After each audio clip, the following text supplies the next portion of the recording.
Hi, I'm Will Von Bolton, author of Loophole To Happiness, and you're listening to my interview with Elaine Goodman on gogoodman.com.au. You're a photographer and now you're an author as well, and you're a videographer. You've got a new book coming out on New Year's Day called Loophole to Happiness. Tell me a bit about it because I've read it's about self-improvement and bringing it out on January 1st might be a genius move. Yeah, I mean, the January 1st date actually was just by accident because of the distribution company, but it happens to be the number one like best-selling month for self-help, you know. So that was a total accident. But yeah, the book is it's called Loophole to Happiness. It's a 585 word operating system for your mind. So it's like a philosophy you can read in 10 minutes, and it uses the metaphor of a computer to kind of understand the framework of philosophy. So each of the pages has 2 to 9 words a page. So it represents like a line of code in a human operating system. I read that it took you 8 years to write the book. What was your initial idea or motivation?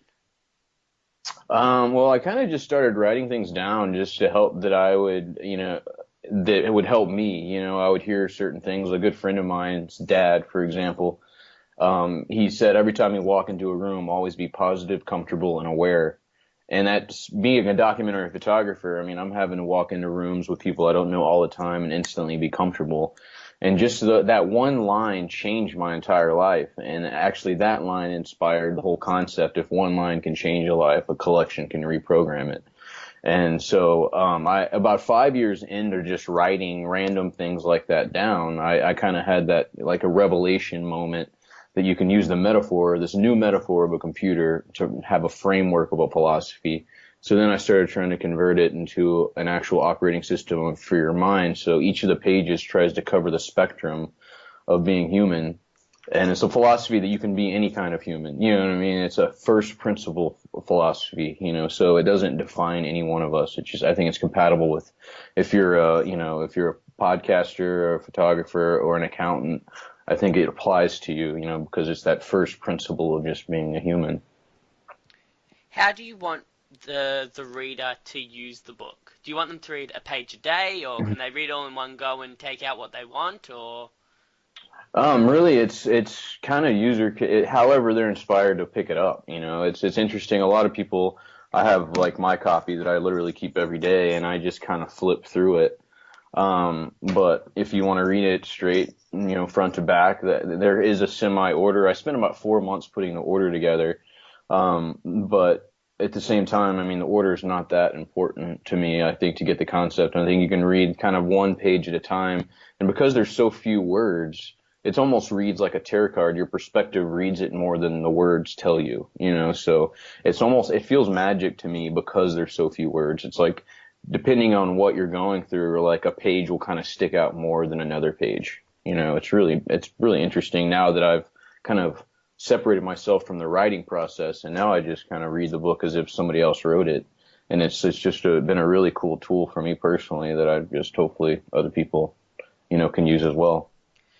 So it's pretty much a book of 150 quotes that you've overheard over the last 8 years, and you've written them all down and then put them into a book because each one has had an effect on you at that certain time. Yeah. Yeah, it's more like 150 concepts that I kind of observed, and then I tried to put them in my own words. These are all my own words. None of them are quotes from other people. And so, I mean, a lot of times the concepts are the same as, that we've had for thousands of years, but it's the difference between copying and coming to the same conclusion type of a thing.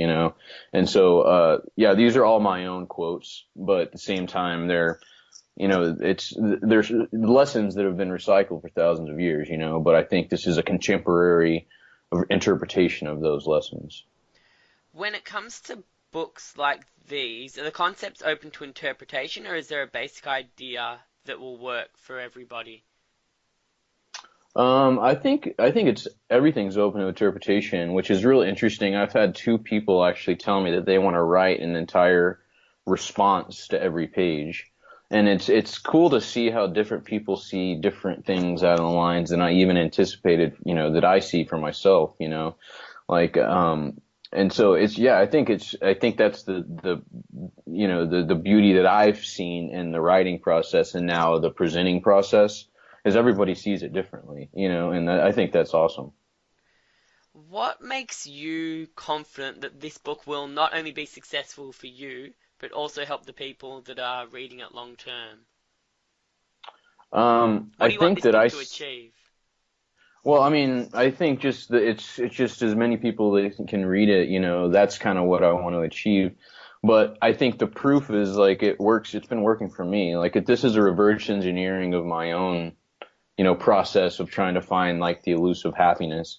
And I think I've been able to write the lessons down in a way that I can communicate with them with other people. Like I can read a line that has 2 to 3 or 4 words and it can change an entire perspective of an aspect of somebody's life. And I kind of see that as I present it everywhere. I just had a gallery release show on Friday in Dallas, Texas, and it was a full-on art show because I've painted a few paintings, and then I presented my next book, which is Interspace Development. It's a rebranding of meditation. It's all visualization exercises, and then also presented the audiobook that's going to be coming out in a couple months. And so just seeing people read it in the context of this presentation on Friday, and just every other day. I mean, when I talk to people, I can tell people get it immediately whenever I'm able to just say it's a philosophy you can read in 10 minutes. It's a metaphor of a computer. It's an operating system for your brain, and I can see a change, in people's, just kind of body language as I kind of explain the concept. So it really fuels my confidence, and plus I've kind of made friends with several people in the psychiatric community. One of my mentors is named Darren Martin, and he has a PhD in psychology. And so another good friend of mine is David Henderson. He's an MD, but he's a psychiatrist. And so having these professionals that have actually been through school of the brain and how the brain works, and then they come to me and say, "Hey, you're not that crazy. This actually makes sense." That's been a huge. I call them my pillars of confidence. It kind of helps me stand up tall as I present it to anybody, because I really do. I'm confident that this makes sense. The reason is that it's reason based. Who did you get to record the audiobook?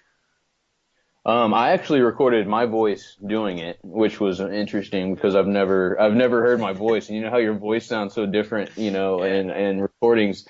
But because I do music photography, I happen to know one of the coolest recording studios in Dallas, Texas, where I've done a lot of the work when I'm not on tour. And a guy named Jeff Sines, he owns Modern Electric Sound Recorders, which is a studio. So he actually recorded it for me. And then I had a good friend of mine named Christopher Lee, and he recorded a soundscape actually while listening to me read it. And it's a live soundscape because the audiobook is about 15 minutes. And it's really cool how the mixture of the soundscape and then the voice gets just kind of like, puts it in another dimension, when you hear it versus just read it, it's cool. As you've mentioned, you're a photographer. You've traveled the world with different bands and worked with the fashion industry, the pharmaceutical industry.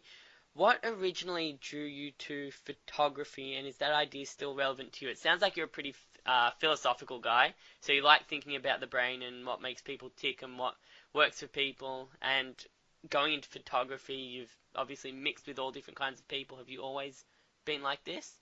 Being Yeah, I've philosophical? always been kind of just like an observer, I've never, I haven't, I played music, and so that's how I started. I met all the musicians that I started working with.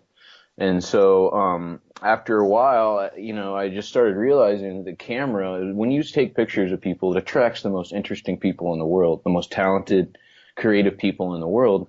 And whenever you're able to go take pictures of them doing their thing, you're able to learn from them. So it's just, I'm actually writing a movie right now called Becoming Conscious about the 8 years writing the book. And it's about basically being a tour photographer, using music as a tool to study human behavior. And the first scene of the movie is going to be the camera makes you look, because it's like whenever you do what I do and you go shoot the spectrum of life, and then you go by yourself, a few hours later, a day or two later, a week later, and you simulate this experience. And it's funny because your face simulates smiles, cry or emotions. Like one time I don't shoot a lot of weddings, but I was shooting a good friend of mine's get married, and then another good friend of mine's cousin died like the week before in a plane crash. And so I ended up shooting a funeral at noon and then going straight from the funeral to shoot a wedding at one of my close friends' wedding. So the next day I was just sitting there at my computer by myself, just going back and forth with shooting this funeral and a wedding, you know, and then like I was simulating the motions. My face was sore from the smiling and then crying, and then it's so interesting what looking at pictures does. You simulate. It's a simulation, you know, and so whenever you're simulating the most intimate moments of people's lives or what they're doing, what they're, you know, when they're doing what they're supposed to be doing, you almost simulate their experience, and then if you choose to, you can really learn and grow from it. And so I've just used the camera as the ultimate tool to study humans, you know, and yeah. There's a lot of professions that you can use a camera. So you're obviously a professional photographer. There's paparazzis as well, which a lot of the Hollywood type don't like.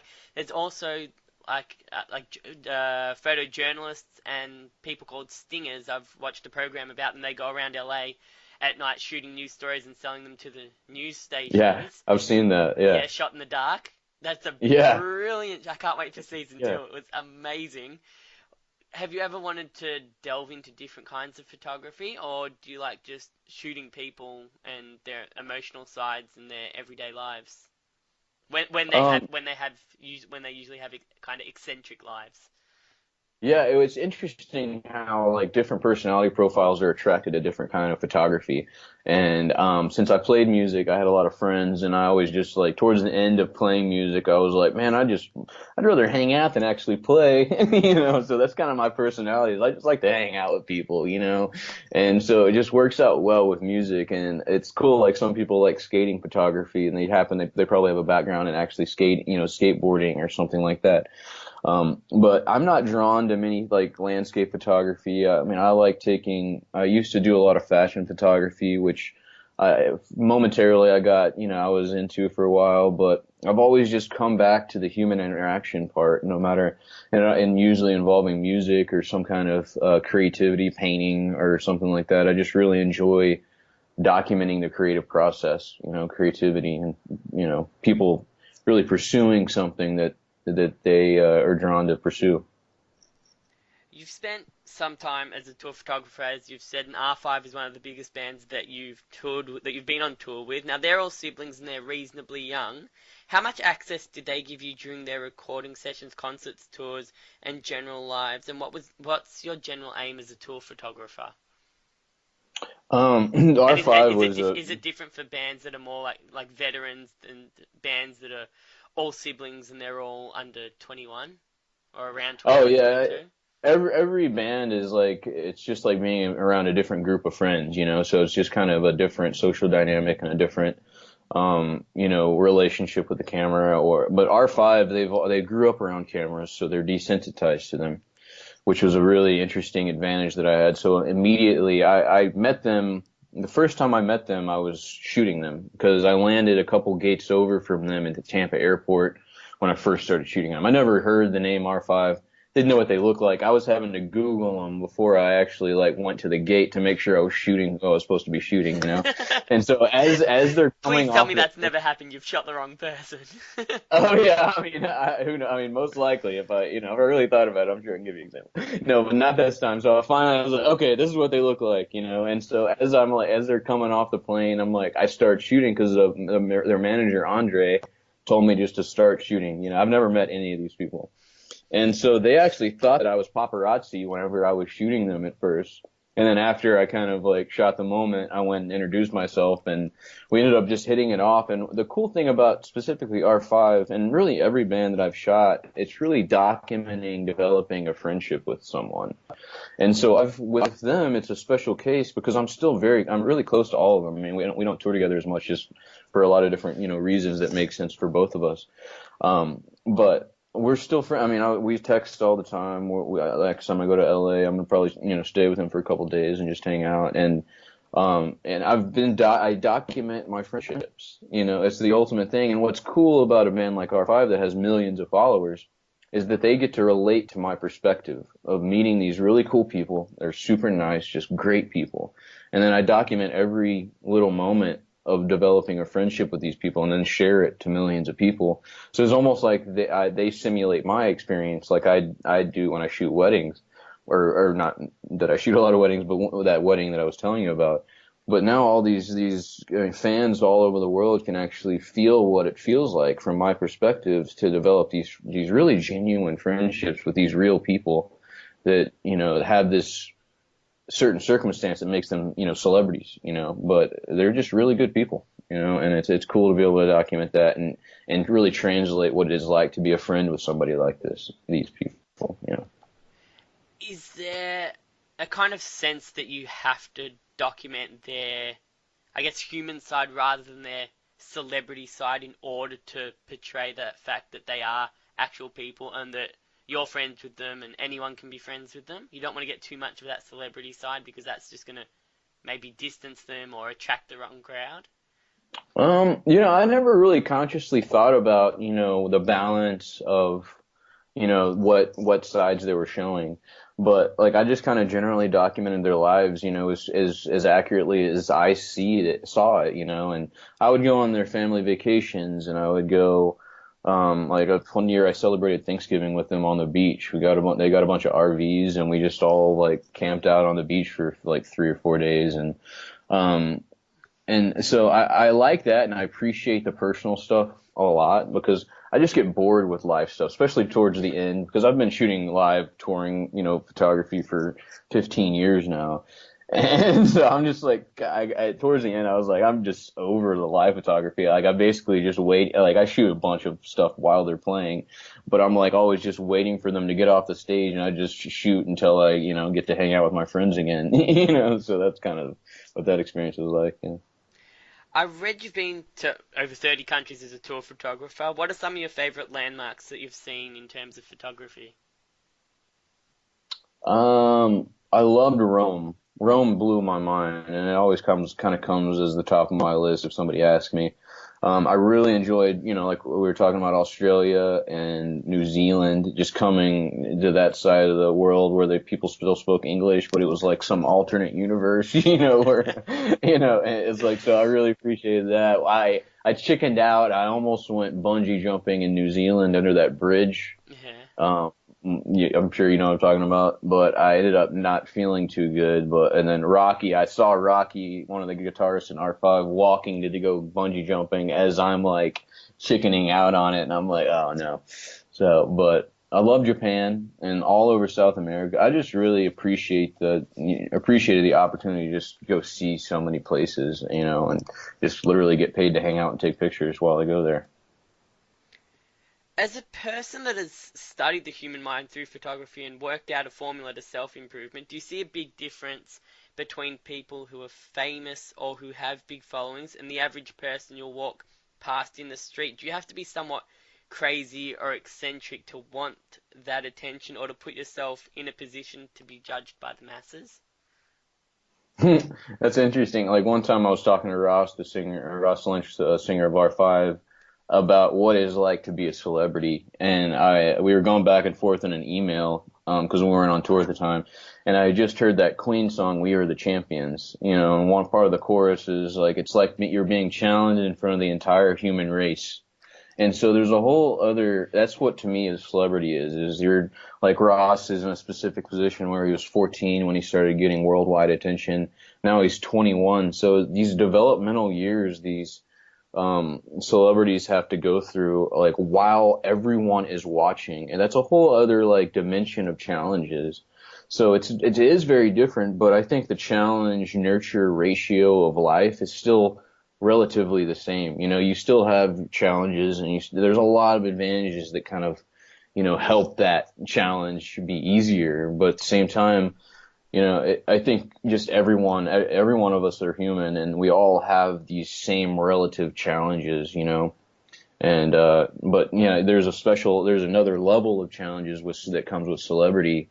That I think people like when they see people like Justin Bieber or anybody like that go through this really challenge, or Miley Cyrus or Ross or R5 or anybody grow up it's like I can't imagine that. You know, I tell Ross all the time, I'm like, I'm so like impressed with how you've handled the attention you've had all your life. Because Ross is just a really good person, and he's been, and all of the people in R5 are, but they've all had so much attention on them, they could have easily gone the other way. And so I'm so impressed with R5 specifically, just because I do know them on a very personal level, and they're just incredible people. You know, even though they've been through all that. You know.